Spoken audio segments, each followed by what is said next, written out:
ربي تولكننا تاني مونة تليفتن أنقال اللي بيخي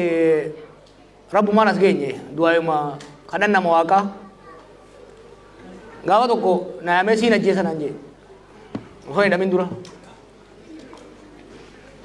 هدو آره سين أجيسا نانجي جنان إيجابر وني يبودا سين أجيسا جنان أو عن المسيلة تاتي أيون تي يغورغيسي شيخ حسين ورا أبيي بكندai nengkap dugar he duran ya gani nan gutti sundan desu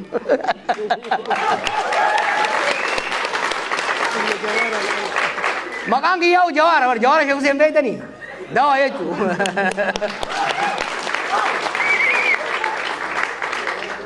duga lubu rabbane ini amatane ini do sodanne garu do sodanne lubu ogumma hatti ifatanu nama keessa baatu jecha sabah rakaani keessa tandiif khalillee ndiifne ammallee ndiif sagal duuna malee deesa no rabbiin asiin nagaye I believe ummata kanaa wajjin hariiroo dhugaa qabna paaltook irraa kaasii gaafa ijoollummaa irraa kaasii wal lolaa wal arrabsaa wal falataa dhugaa walii himaas geenye waggaa lamaan irraa waggaan as dhufe walola turreemi waan isin barbaaddan jechuun hin danda'an ture no yeroo sanitti waan hin jeefin qaba ni be waggaa lamaan dabre kan waan hin hojjedhe na beeka time was important yeroo sanitti osoo hin chwaa jee rakkoo dhufa waan amma sosodaatin tokko tokko ni uumama ture san bira dabarre amma now waa'ee maraamartoo hiyyummaa keessa maaltu nu galche slaidii san karee fuusan mee osoo naa bante buqqaafti na fakkaata maalin jee abii sirna abbaa irree jaaruudha deemuuni gaagama siyaasaa fide political crisis fide political crisisiin tuni deemtee wal waraansa nu seensifte wal waraansi kufaatii diinagdee fide wanni sadeen kun addan bayan politics security and economy are inseparable siyaasaa ta'e eemaruu baannaan maaneej godhuu baannaan karaa qabsiisuu baannaan lolatti seenta lola seennan diinagdee taa hanga sanuu guddatte ni nyaatta gara fuulduraalee guddattu siniif gabaabsa biyya koodrivaar jedhamtu akka ture Afrikaa keessa gaafa bilisummaa baatee irraa hanga early 1990s addunyaa irratti biyya saffisaan guddataa turte garuu nama tokkotu aangoorra ture gaafa qaalichi sun gadi qajeelu dubbiin sabaa jidduu dhooteeti koodrivaararra biyyoota hiyyeeyyii keessa jirti jechuudha hanga feete yoo guddate biitii takka dhimma siyaasaasii dhimma sekiyuritiisii fi furuu baannaan diinagdeen siin guddatu jechuudha diinagdee guddisuu yoo barbaadde siyaasa guddisuun barbaachisaa keessattuu biyya sabdaneessa ta'e keessatti biyya saboota adda addaa qabdu amantii adda addaa qabdu keessatti siyaasaa wal qixxeessuu baannaan abadan biyyi guddachuu hin danda'u khabiraa qaaloomsa jireenya maaltu uume kanuma uume qaaloomsa jireenya abiyyi uume maaliifi bara abiyyi rabbumaatutti haafeesse malee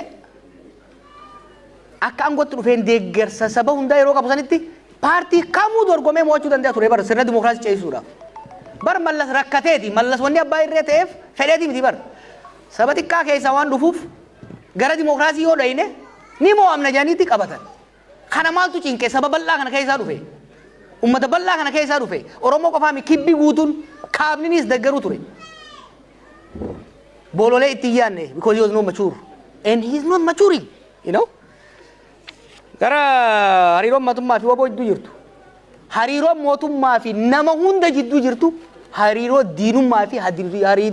hariiroo kasaaraadhaati hariiroon